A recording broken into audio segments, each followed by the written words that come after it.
How would you like to be able to speak easily, effortlessly, naturally, automatically, without thinking about it? The same way you do when you walk. Think about it. When you walk, do you think about how you're walking? Do you think about the fact that you're walking? Or do you just walk?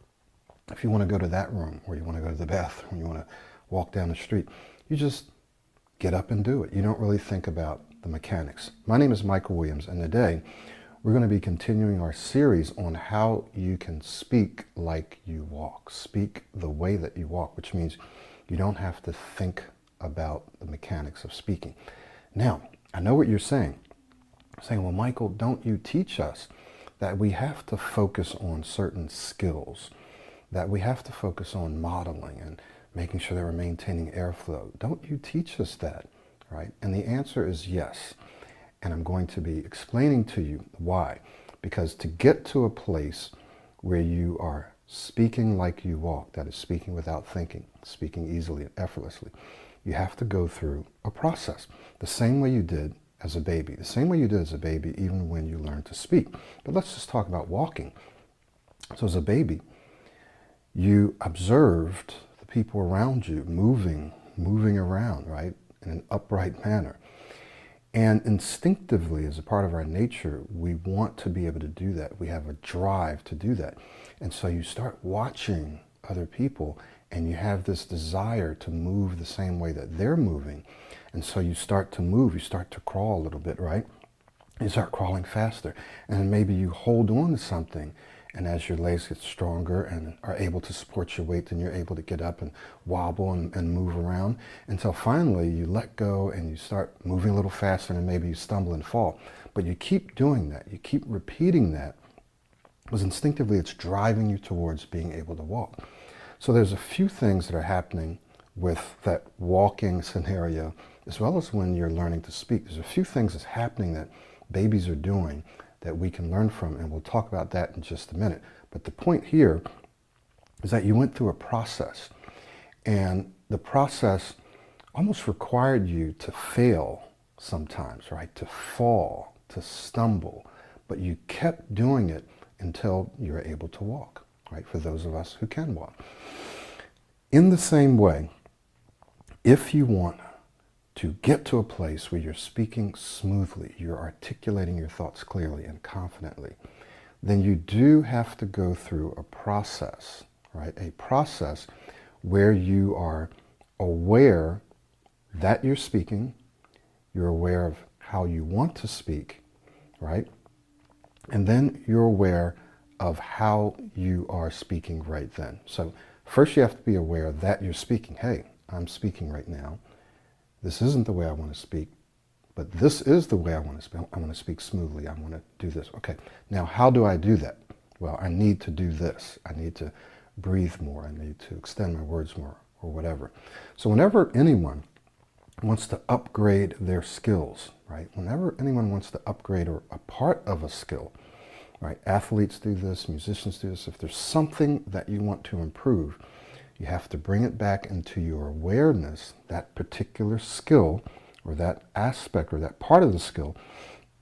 You bring it back into your awareness, and then you retrain yourself to be able to do it in a different way. And what that means is that you're going to experience some awkwardness, right? You're not going to be playing, if you will, as smoothly as you did before, because what you're doing is you're kind of rebuilding that aspect of the skill so that you can improve it, right? You can do even better than you did before. So you're uncomfortable, it's awkward, you're not able to do it easily. And one of the reasons is that we have an area, a part of our brain called the basal ganglia. And what this area does, right, what this part of our brain does, is it's primarily responsible for managing our habits, our patterns, right? So it allows us to do things automatically without having to consciously think about it. And so it conserves energy. It conserves energy.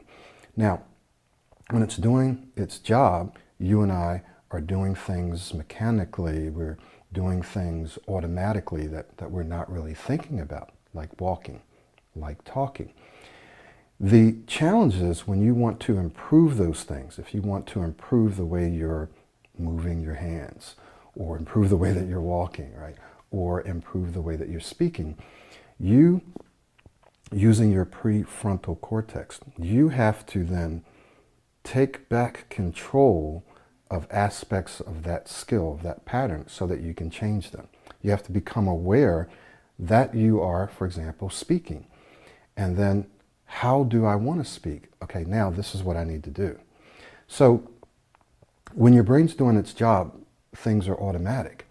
But if you want to change something, then you have to be aware of it, and you have to refocus your attention, or focus your attention on doing that thing differently.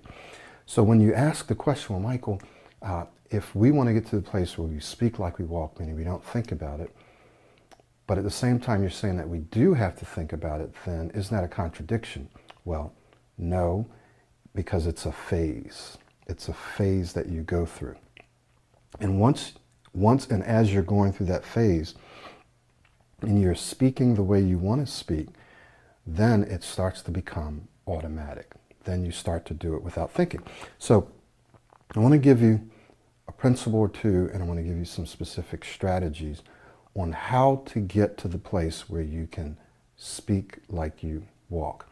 So the first thing that we mentioned earlier is that you have to become aware. And you can apply this to just about anything that you want to change. Awareness, right?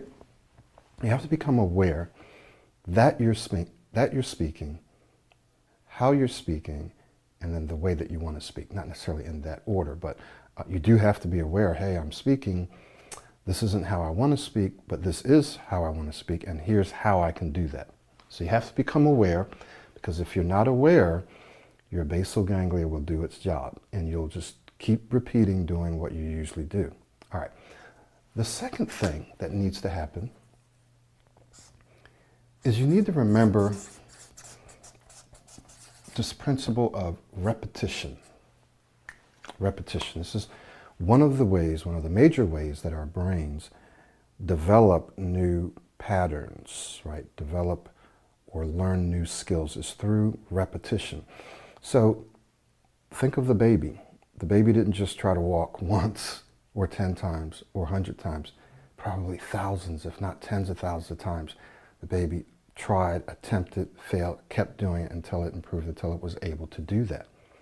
The same thing with you. If you want to be able to speak easily and effortlessly, then what you have to do is you have to repeat. Repeat. What are you repeating? Well, we'll talk about that in just a moment. But you have to remember repetition. So the more you repeat, the more you're going to be able to wire in this new way, this smoother way, this easier way of speaking. The more you repeat, the faster and the sooner that basal ganglia takes that behavior and makes it automatic. Because what is actually happening is that you are wiring together, you're firing and wiring neurons together that represent that particular skill or that thought pattern, or whatever it is that you're trying to change or replace. So repetition is the key. Now, from this, you may have heard me talk about this before, but you practice essentially all the time. So let me expound on this. Of course, you've heard me, you've heard everybody talk about the power and the necessity of practice, but I want to talk about it a slightly different way, and that is every time you speak, you must see it as a practice opportunity, right? You have to see it as a practice opportunity or experience, right? Now, the reason this is important is because it can change your perspective of what you're actually doing. It can release the pressure of that experience.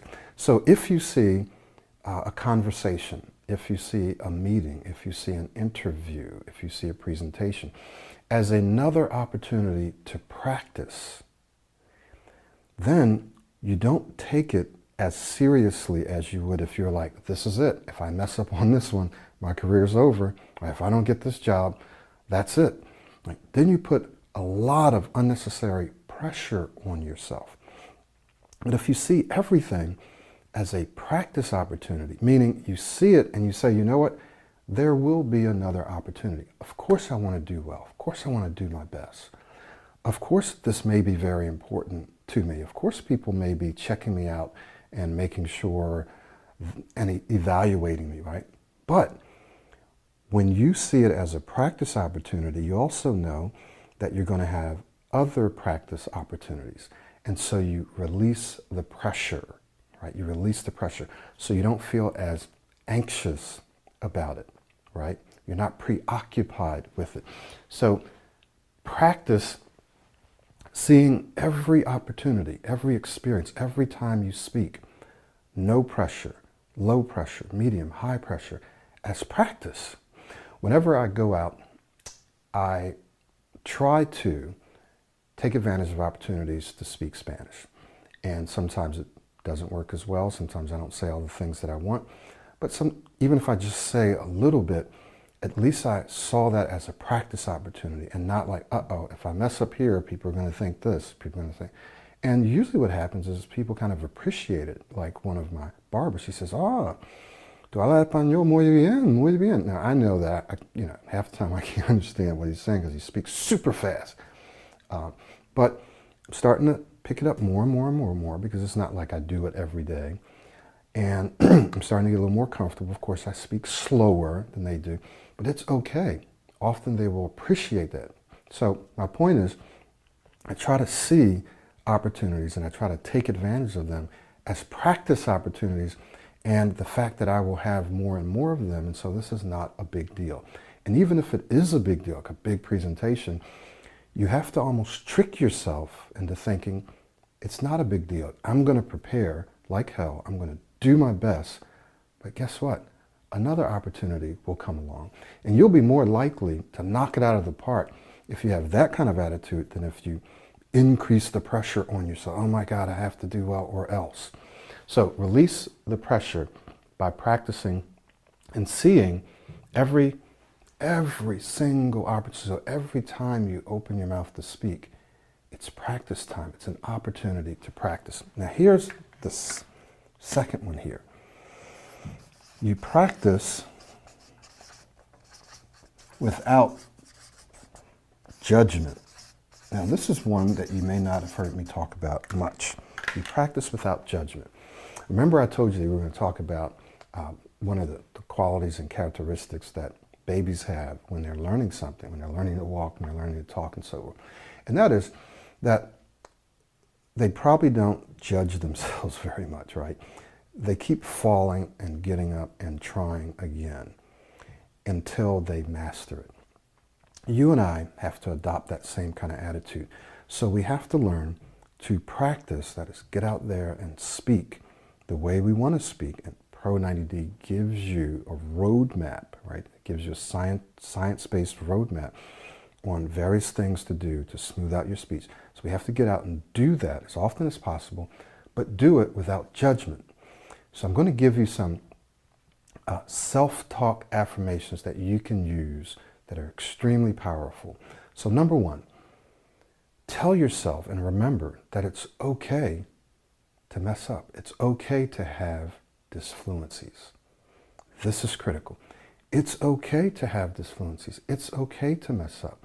In fact, depending on where you are in your progress, right, of improving your speech, you have to understand that you're not going to go from point A to Z in just one leap, right? You got to go through the alphabet, right? You got to take those steps. So you focus on the steps that you're taking, and it will get you to your end result, to your goal. So you have to tell yourself, it's perfectly okay to have disfluencies, because guess what?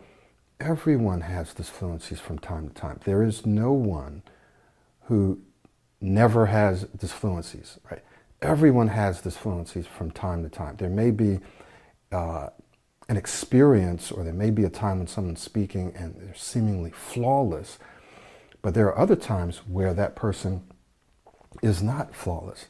In fact, if you listen to the people around you, if you observe them, and I've had many, if not most of my clients do this, people who they thought were really, really fluent, really, really great speakers, they hear them sometimes kind of getting a little stuck, repeating words, using filler words. Sometimes they hear people using lots of filler words and repeat right, just doing all kinds of things like that.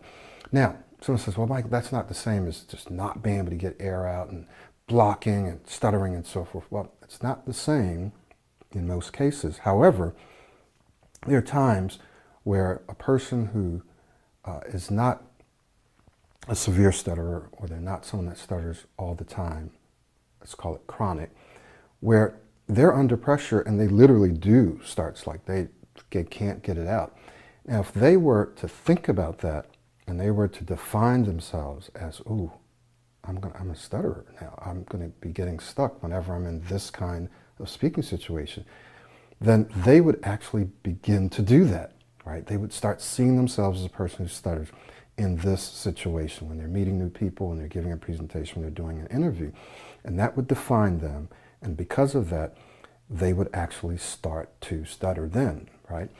So what I'm saying is that when you are speaking, it's very important that you tell yourself that it's okay to have disfluencies, because everyone around you has disfluencies. The difference is that they just don't notice it. It doesn't bother them. They don't define themselves that way. So when you start to say, it's okay, it's all right to mess up, it's okay that I messed up, but I have another opportunity, because every opportunity, every time I speak, it's practice time. Does this make sense? So when you see it that way, you take the pressure off. You take the pressure off yourself, all right? And that alone is very, very important, to shift your mindset from seeing every opportunity as this vastly important opportunity where you have to be perfect and that you shouldn't have any disfluencies, that you should be 100%, 100% of the time. You are going to put too much pressure on yourself, and so you have to be able to release that pressure and say, hey, it's okay for me to have disfluencies. Now, that doesn't mean that you don't work on your speech and that you don't try to become an excellent speaker. It just means you're taking the pressure off yourself the same way a baby does. A baby just almost doesn't care. It keeps doing it. It might get frustrated sometimes, but it keeps doing it until it gets it. So you have to tell yourself, hey, it's all right. I'm just going to keep doing this. Every time I speak is a practice opportunity, and I'll always have another one. And it's okay for me to have disfluencies. It's okay for me to mess up from time to time, because I'm learning, I'm improving, and I'm just going to keep focusing on how I want to speak. All right? Very important that you remember this principle here and those little affirmations that I gave you, because if you do, you'll release the pressure and you'll find that you're able to get out there and start getting more traction, staying motivated, staying encouraged. You'll find that you're going to start learning faster, speaking smoother, and not focusing and not getting distracted by the little deficiencies, the little times, the few times where you mess up. You're not going to allow yourself to get distracted and frustrated, right? You're going to just keep focusing on moving forward. Now, if you're watching this video and you are a professional and you're looking for ways to accelerate your progress, the fastest way is to work with us one-on-one. The self-study is absolutely fantastic, and that may be the best step for you right now. But I can tell you from years and years of experience that people who want to accelerate their progress, you have important interviews and meetings coming up, and you want to make a better impression of yourself, then working with us one-on-one is the fastest way and the best way for you to guarantee yourself that you're going to take your speech to the next level. You, of course, have to do the work, right? Because it's all about changing your brain, but that's the best way for you to do it. So I want to invite you to click the link in or around this video where you can either book an assessment session with me or one of our coaches, or you can go ahead and enroll. Maybe you've been following me for a while. You don't need an assessment session. You want to go ahead and reserve your seat now because we're moving into a season where things are about to really, really, really crank up. So thank you so much for watching this video. I hope this has been helpful for you. We'll have one more little follow-up video in this series. But essentially, hopefully you're starting to see that, hey, if I want to speak easily and effortlessly, then it's going to be important that I'm aware of how I'm speaking initially, right? And that I practice the principle of repetition, or else I'm simply not going to learn. Think of the baby. And that I see every speaking experience and opportunity as practice. It's practice, and there's going to be more opportunities. And that I release the pressure because I'm practicing without judgment. I'm just giving myself a break. It's okay, I messed up, but that's okay. I'm still working on this. I'm improving, okay? So hopefully this has been helpful. Again, my name is Michael Williams, and I'll see you next time.